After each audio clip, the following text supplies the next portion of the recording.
ನಾವು ಒಬ್ಬರ ಹತ್ರ ಸಾಲ ಸೂಲವಾಗಿ ಜಮೀನಿನ ಪತ್ರವನ್ನು ಅಡಮಾನ ಇಟ್ಕೊಂಡು ಸಾಲವನ್ನು ತೆಗೆದುಕೊಂಡು ಬಿಡ್ತೇವೆ. ಇವತ್ತು ನಿಮ್ಮದೇ ಭೂಮಿಯನ್ನು ನೀವು ಉಳುಮೆ ಮಾಡೋಕ್ಕಾಗ್ತಾ ಇರಲ್ಲ. ಯಾಕೆ? ಅಣ್ಣ ತಮ್ಮಂದಿರಿಂದನೋ ಅಥವಾ ಅಕ್ಕಪಕ್ಕದ ಜಮೀನವರಿಂದನೋ ಕಿರಿಕಿರಿಗಳಾಗಿ ವ್ಯಾಜ್ಯಗಳಾಗ್ಬಿಟ್ಟಿರುತ್ತೆ.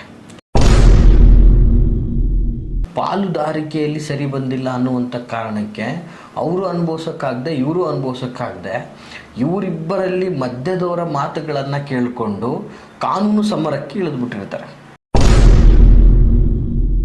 ಕೋಟಿಗಟ್ಟಲೆ ಬೆಲೆ ಬಾಳುವಂತಹ ಜಾಗವನ್ನು ಲಕ್ಷ ರೂಪಾಯಿಗಳಲ್ಲಿ ಖರೀದಿ ಮಾಡಿಕೊಂಡು ಮೋಸವನ್ನು ಮಾಡುವಂತಹ ಸಮಾಜ ಕೆಟ್ಟದಾಗಿ ನಿಂತಿದೆ ಇವತ್ತಿನ ದಿನ. ನಮಸ್ತೆ ವೀಕ್ಷಕರೇ, ನಾನು ನಿಮ್ಮ ಮೈಸೂರಿನ ಶ್ರೀನಿವಾಸನ್. ವೀಕ್ಷಕರೇ, ಸಾಮಾನ್ಯವಾಗಿ ಇವತ್ತಿನ ದಿನ ಭೂಮಿ ಅಥವಾ ಜಮೀನು, ಆಸ್ತಿ ಈ ಒಂದು ವಿಷಯಗಳಲ್ಲಿ ಬಹಳ ಜನಗಳು ತುಂಬಾ ಒಂದಷ್ಟು ಸಂಕಷ್ಟಕ್ಕೆ ಗುರಿಯಾಗಿರ್ತಾರೆ. ಯಾವ ವಿಧದಲ್ಲಿ ಅಂದರೆ, ಎಕ್ಸಾಂಪಲ್ಲು ಹೇಗೆ ಹೇಳೋಕ್ಕೆ ಇಷ್ಟಪಡ್ತೀನಿ ಅಂದರೆ, ಇವತ್ತು ನಿಮ್ಮದೇ ಭೂಮಿಯನ್ನು ನೀವು ಉಳುಮೆ ಮಾಡೋಕ್ಕಾಗ್ತಾ ಇರಲ್ಲ. ಯಾಕೆ? ಅದಕ್ಕೆ ಬೇರೆಯವ್ರ ಕಡೆಯಿಂದ ಅಥವಾ ಅಣ್ಣ ತಮ್ಮಂದಿರಿಂದನೋ ಅಥವಾ ಅಕ್ಕಪಕ್ಕದ ಜಮೀನವರಿಂದನೋ ಕಿರಿಕಿರಿಗಳಾಗಿ ವ್ಯಾಜ್ಯಗಳಾಗ್ಬಿಟ್ಟಿರುತ್ತೆ.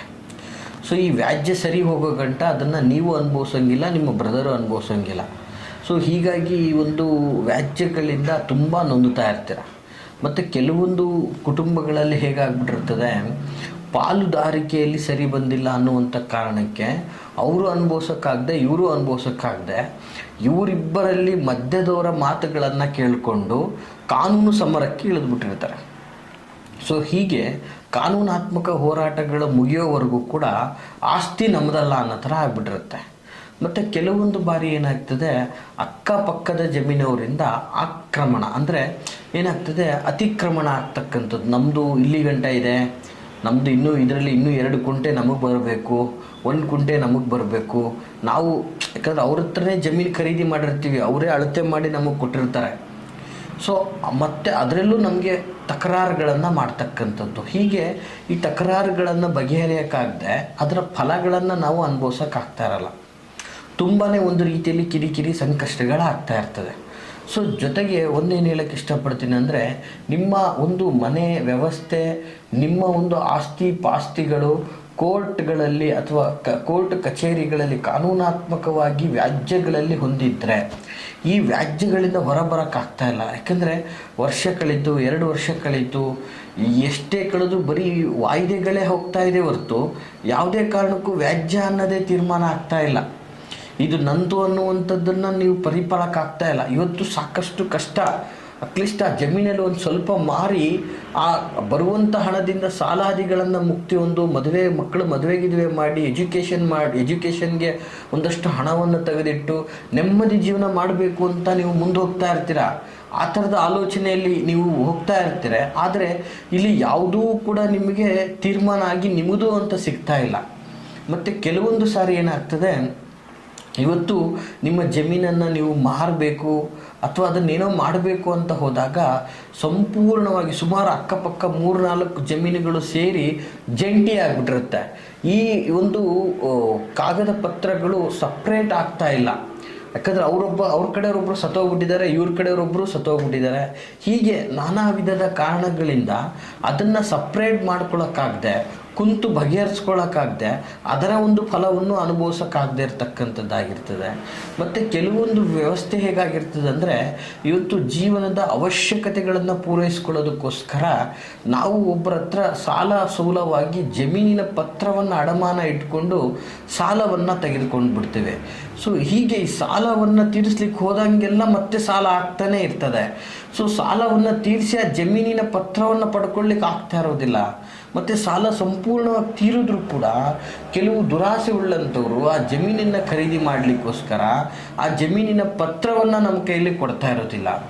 ಜೊತೆಗೆ ಅಣ್ಣ ತಮ್ಮಂದಿರ ದಾಯಾದಿಗಳ ಕಲಹಗಳಿಂದ, ಮೂರನೇ ವ್ಯಕ್ತಿಗಳ ಕೆಲವು ನೀಚ ದುಷ್ಟ ಒಂದು ಅಭಿಚಾರಿಕದಂತಹ ಒಂದಷ್ಟು ತಂತ್ರಗಳಿಂದ ಏನಾಗ್ತಾ ಇರ್ತದೆ, ನಿಮ್ಮ ಆಸ್ತಿಯನ್ನು ನೀವು ಸ್ಪಷ್ಟವಾಗಿ ಅನುಭವಿಸೋಕ್ಕಾಗ್ತಾ ಇರೋದಿಲ್ಲ.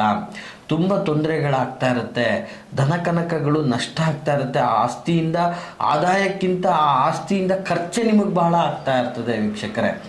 ಈ ರೀತಿ ಎಷ್ಟೋ ಜನಗಳು ನೊಂದು ಬಹಳ ಸಲ ನಾವು ಗಮನಿಸಿದ್ದೀವಿ. ಹೀಗೆ ಒಂದು ಎಕ್ಸಾಂಪಲ್ ಹೇಳಬೇಕಂತಂದರೆ, ಇದೇ ಒಂದು ನಮ್ಮ ಒಂದು ಹತ್ತಿರದ ಮೈಸೂರಿನ ಹತ್ತಿರದ ಪಕ್ಕದ ಜಿಲ್ಲೆಯಲ್ಲಿ ಒಬ್ಬ ಕಸ್ಟಮರ್ ಬರ್ತಾರೆ. ಒಬ್ಬ ವ್ಯಕ್ತಿ ಬಹಳ ನೊಂದು ನಾನಾ ವಿಧದಲ್ಲಿ ಪಾಪ ಒಂದಷ್ಟು ಕಷ್ಟಕ್ಕೆ ಸಾಲವನ್ನು ತಗೊಂಡಿರ್ತಾನೆ. ಆ ಸಾಲ ತೀರಿಸ್ತಾನೆ ಇರ್ತಾನೆ. ಸಾಲಕ್ಕಿಂತ 20 ಪಟ್ಟು ಬಡ್ಡಿಯನ್ನೇ ಕೊಟ್ಟು ತೀರಿ ಹಣ್ಣಾಗೋಗಿರ್ತಾನೆ. ಮತ್ತು ಅಂಥದ್ರಲ್ಲೂ ಇದರಿಂದ ಮುಕ್ತಿ ಹೊಂದಬೇಕು ಅಂದ್ಬಿಟ್ಟು ಜಾಗದಲ್ಲಿರ್ತಕ್ಕಂತಹ ಅರ್ಧಂಬರ್ಧ ಜಾಗವನ್ನು ಆಲ್ರೆಡಿ ಮಾರಿಬಿಟ್ಟಿರ್ತಾನೆ. ಸೊ ಮತ್ತೆ ಏನಂದರೆ, ಅದು ಮುಖ್ಯ ರಸ್ತೆಗೆ ಇದೆ, ತುಂಬ ಅದ್ಭುತವಾದಂತಹ ಜಾಗ, ಅದನ್ನು ಹೇಗಾದರೂ ಮಾಡಿ ಪಡಿಲೇಬೇಕು ಅನ್ನುವಂಥ ಕಾರಣಕ್ಕೋಸ್ಕರ ಆ ವ್ಯಕ್ತಿಗಳಿಗೆ ಮತ್ತಷ್ಟು ಹಣಗಳನ್ನು ಕೊಟ್ಟು, ಮತ್ತು ಆ ಹಣಕ್ಕೆ ಅವರು ಕೊಡೋಕ್ಕಾಗದೆ ಅವ್ರಿಗೆ ಟಾರ್ಚರ್ ಮಾಡಿ ಕೊರಗಿಸಿ, ಜೊತೆಗೆ ಅದು ಕೋಟಿಗಟ್ಟಲೆ ಬೆಲೆ ಬಾಳುವಂತಹ ಜಾಗವನ್ನು ಲಕ್ಷ ರೂಪಾಯಿಗಳಲ್ಲಿ ಖರೀದಿ ಮಾಡಿಕೊಂಡು ಮೋಸವನ್ನು ಮಾಡುವಂತಹ ಸಮಾಜ ಕೆಟ್ಟದಾಗಿ ನಿಂತಿದೆ ಇವತ್ತಿನ ದಿನ. ಹೀಗೆ ಬಹಳನೇ ಕಣ್ಣೀರಿಟ್ಟು ಹೋಗಿರ್ತಕ್ಕಂತಹ ಜನಗಳಿದ್ದಾರೆ.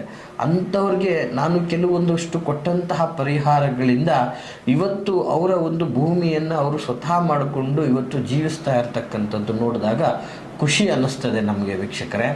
ಹಾಗೆ ನಿಮ್ಮ ಒಂದು ಜೀವನದಲ್ಲಿ ನಿಮ್ಮ ಆಸ್ತಿ ಪಾಸ್ತಿಗಳಿಗೆ ಅನ್ಯಾಯ ಆಗ್ತಾ ಇದೆ, ಅಥವಾ ನಿಮ್ಮ ಒಂದು ಜಾಗಗಳಿಗೆ ಬೇರೆ ಯಾರೋ ಬಂದು ಬೇಲಿಯನ್ನು ಹಾಕ್ತಾ ಇದ್ದಾರೆ, ಅಥವಾ ಅತಿಕ್ರಮ ಪ್ರವೇಶವನ್ನು ಪಡ್ಕೊಂಡಿದ್ದಾರೆ, ಅಥವಾ ನಿಮಗೆ ಕೊಡಲಿಕ್ಕೆ ನಿರಾಕರಿಸ್ತಾ ಇದ್ದಾರೆ, ಅಥವಾ ನಿಮ್ಮ ಆಸ್ತಿಗಳಲ್ಲಿ ನಾನಾ ವಿಧದ ಒಂದು ತೊಂದರೆಗಳು ತೊಡರುಗಳು ಎದುರಾಗ್ತಾನೆ ಇದೆ. ಸೊ ನಿಮ್ಮ ಜಮೀನಲ್ಲಿ ನೀವೇನು ಫಲಗಳನ್ನು ಪಡ್ಕೊಳ್ಳೋಕ್ಕಾಗ್ತಾ ಇಲ್ಲ, ಮತ್ತು ಅಣ್ಣ ತಮ್ಮಂದಿರು, ಚಿಕ್ಕಪ್ಪ ದೊಡ್ಡಪ್ಪಂದಿರು ಈ ಒಂದು ಸಂಬಂಧಗಳಲ್ಲಿ ಸಿಗಾಕೊಂಡಿರುವಂತಹ ಪೇಪರ್ಗಳು, ಜಾಗಗಳು ಸರಿಯಾಗಿ ಒಂದು ಪೋಡಿಯಾಗಿ ನಿಮ್ಮ ವ್ಯವಸ್ಥೆಗೆ ಬರ್ತಾ ಇಲ್ಲ. ಈ ಥರದ ಒಂದು ಸಂಕಷ್ಟಗಳಲ್ಲಿ ನೀವು ಸಿಲುಕಿದ್ರೆ ವೀಕ್ಷಕರೇ ಚಿಂತಿಸ್ಬಿಡಿ. ಇದು ಸರ್ವೇ ಸಾಮಾನ್ಯ, ಬಹಳ ಜನಗಳು ಅನುಭವಿಸ್ತಾ ಇರುವಂತಹ ಕಷ್ಟ. ಇವತ್ತು ಎಲ್ಲೋ ಒಂದು ಕಡೆ ಇರ್ತಾರೆ, ಜಮೀನೇ ಆಸ್ತಿನೇ ಒಂದು ಕಡೆ ಇರುತ್ತೆ, ಇಂಥವ್ರು ಏನೋ ಒಳ್ಳೆಯವರು ನೋಡ್ಕೊತಾರೆ ಅಂತ ಬಿಟ್ಟು ಬಂದಿರ್ತೀರ. ನಿಮಗೆ ಅರಿವಿಲ್ಲದೇ ಅವ್ರ ಹೆಸರಿಗೆ ಮಾಡ್ಕೊಂಬಿಟ್ಟಿರ್ತಾರೆ.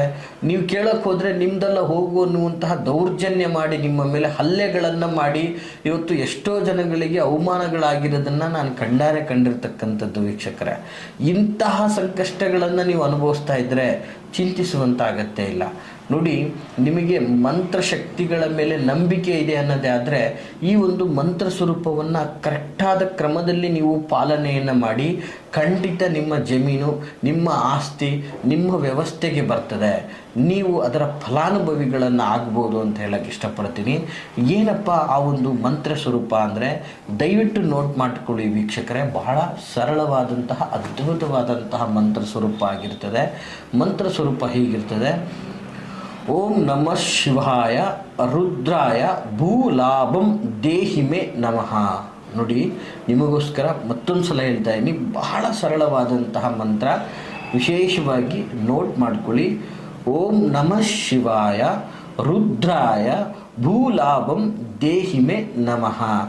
ಈ ಮಂತ್ರವನ್ನು ಈ ಕ್ರಮವಾಗಿ ನೀವು ಪಾಲನೆ ಮಾಡಬೇಕಾಗ್ತದೆ. ಕ್ರಮ ಏನಪ್ಪ ಅಂತಂದರೆ, ಪ್ರತಿದಿನ 11 ಬಾರಿ, ವಿಶೇಷವಾಗಿ ಪ್ರತಿದಿನ 11 ಬಾರಿ 18 ದಿನಗಳವರೆಗೆ, ಸೂಕ್ಷ್ಮವಾಗಿ ಅರ್ಥ ಮಾಡ್ಕೊಳ್ಳಿ ವೀಕ್ಷಕರೇ, 18 ದಿನಗಳವರೆಗೆ 11 ಬಾರಿ ಪ್ರತಿದಿನ ಈ ಮಂತ್ರವನ್ನು ನೀವು ಪಠನೆ ಮಾಡುವುದರಿಂದ ನಿಮಗೆ ಭೂಲಾಭ, ಭೂಮಿಗೆ ಸಂಬಂಧಪಟ್ಟಂತಹ ವ್ಯಾಜ್ಯಗಳಿಂದ ಮುಕ್ತಿಯಾಗಿ ನಿಮ್ಮ ಪಾಲಿಗೆ ಸಿಕ್ಕಿ ನೀವು ಸಮೃದ್ಧಿಯಾಗಿ ಬೆಳೀಲಿಕ್ಕೆ ಒಂದು ದಾರಿ ಆಗ್ತದೆ ಅಂತ ಹೇಳಿದ್ರೆ ತಪ್ಪಾಗಲಿಕ್ಕಿಲ್ಲ ವೀಕ್ಷಕರೇ. ಸೊ ಈ ಮಾಹಿತಿ ತಮಗೆಲ್ಲ ಇಷ್ಟವಾಗಿದ್ದಲ್ಲಿ ಲೈಕ್ ಮಾಡಿ. ಜೊತೆಗೆ ಯಾರೆಲ್ಲ ಈ ಒಂದು ಭೂಮಿಯ ವ್ಯಾಜ್ಯಕ್ಕೆ ಸಿಗಾಕೊಂಡಿದ್ದಾರೆ, ಭೂಮಿಗೆ ಸಂಬಂಧಪಟ್ಟ ಹಾಗೆ ಸಂಕಷ್ಟವನ್ನು ಪಡ್ತಾ ಇದ್ದಾರೆ, ಅವ್ರದನ್ನು ಅವರು ಪಡ್ಕೊಳ್ಳೋಕ್ಕಾಗ್ತಾ ಇಲ್ಲ, ಏನು ಬೆಳೆದ್ರೂ ಲಾಭ ಸಿಗ್ತಾ ಇಲ್ಲ, ಅಂಥವ್ರಿಗೆ ಈ ಒಂದು ವಿಡಿಯೋನ ತಪ್ಪದೇ ಶೇರ್ ಮಾಡಿ ಅಂತ ಹೇಳ್ತಾ, ನೀವು ಶೇರ್ ಮಾಡುವಂತಹ ವಿಡಿಯೋ ಯಾವುದೋ ಒಬ್ಬ ವ್ಯಕ್ತಿಗೆ ಒಳ್ಳೆಯದಾಗ್ಬೋದು ಅಂತ ಹೇಳೋಕ್ಕೆ ಇಷ್ಟಪಡ್ತೀನಿ. ಹಾಗೆ ನೀವು ಇದಕ್ಕೆ ಸಂಬಂಧಪಟ್ಟ ಹಾಗೆ ಅಥವಾ ನಿಮ್ಮ ಯಾವುದೇ ಜೀವನದ ಸಂಕಷ್ಟಗಳಿಗೆ ಸಂಬಂಧಪಟ್ಟ ಹಾಗೆ ನಮ್ಮೊಟ್ಟಿಗೆ ಮುಕ್ತವಾಗಿ ಸಮಾಲೋಚನೆಯನ್ನು ಮಾಡಬೇಕು ಅನ್ನೋದಾದರೆ ವಿಡಿಯೋದಲ್ಲಿ ಕಾಣ್ತಾ ಇರತಕ್ಕಂತಹ ಸಂಖ್ಯೆಗೆ ಕರೆ ಮಾಡಿ ಅಂತ ಹೇಳ್ತಾ ಎಲ್ರಿಗೂ ಶುಭವಾಗಲಿ. ನಮಸ್ಕಾರ.